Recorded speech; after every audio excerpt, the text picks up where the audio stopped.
Good morning, good afternoon, or good evening, whenever you might see this.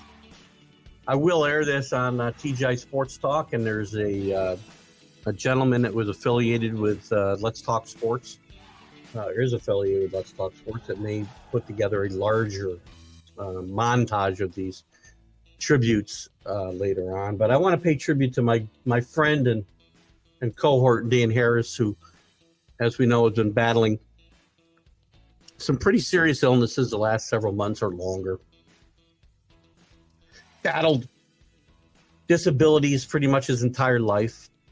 And as I came to find out in a letter he wrote me, perhaps his last day, some atrocities in his childhood even.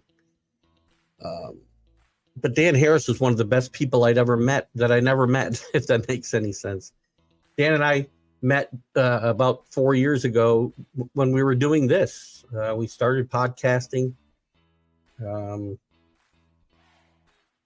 He was struggling along. He's told me many times he was struggling along and was going to quit doing it. It was an outlet for him because he didn't even get out. He was shut in. But he did more in his short life with the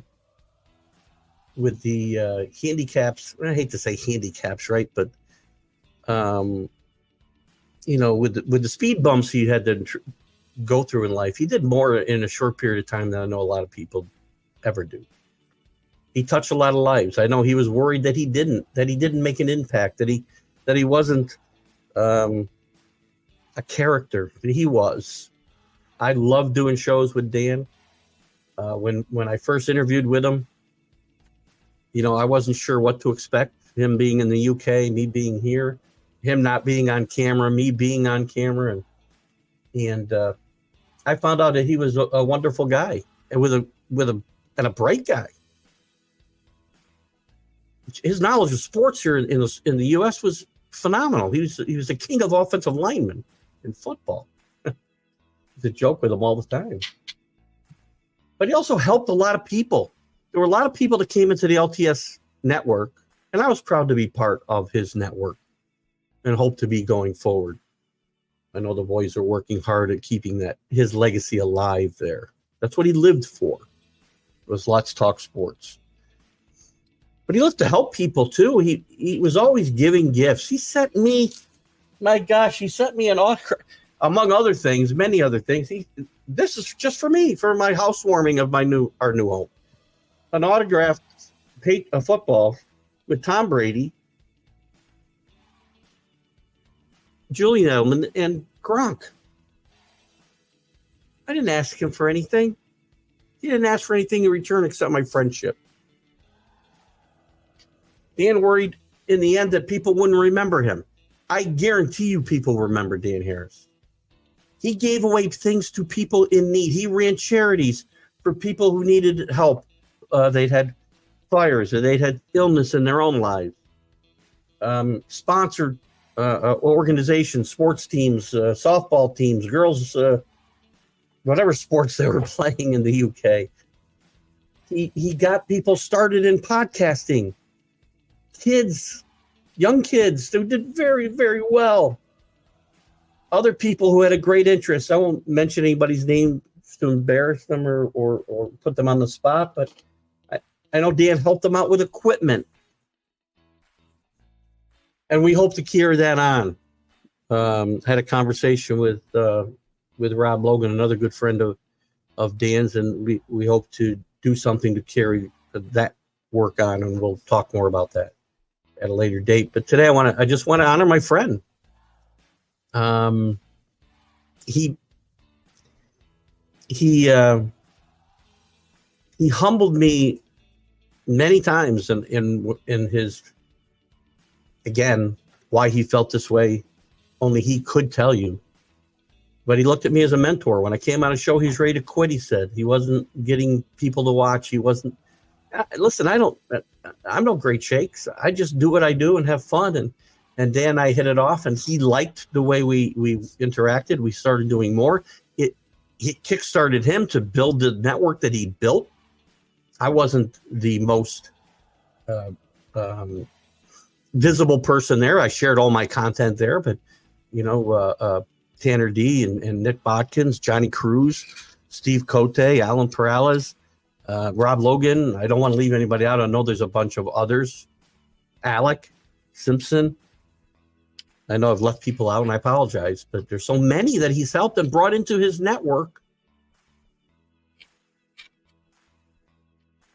So if I had some small part in him getting re-energized to do that, I'm humbled. He gave me some other kind words. He told me about some things that happened, and I won't go into detail here. All of his siblings were disabled people too, and before he had to go into palliative care, he was taking care of them as best he could in a home that they all lived in together. What's happened there, I don't know, and I only pray that somebody's taking care of them.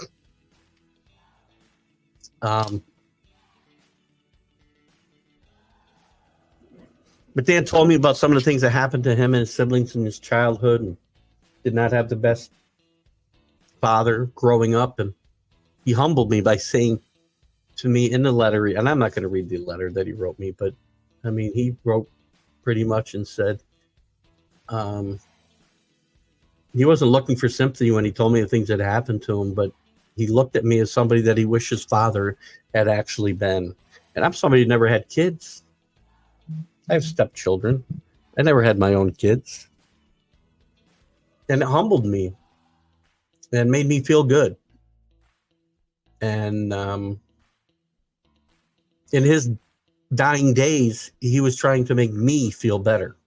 And I'm sure he was doing that for a lot of his friends out here in this world and in the real world. And I don't know that I'm ever going to really find out what happened with Dan. I've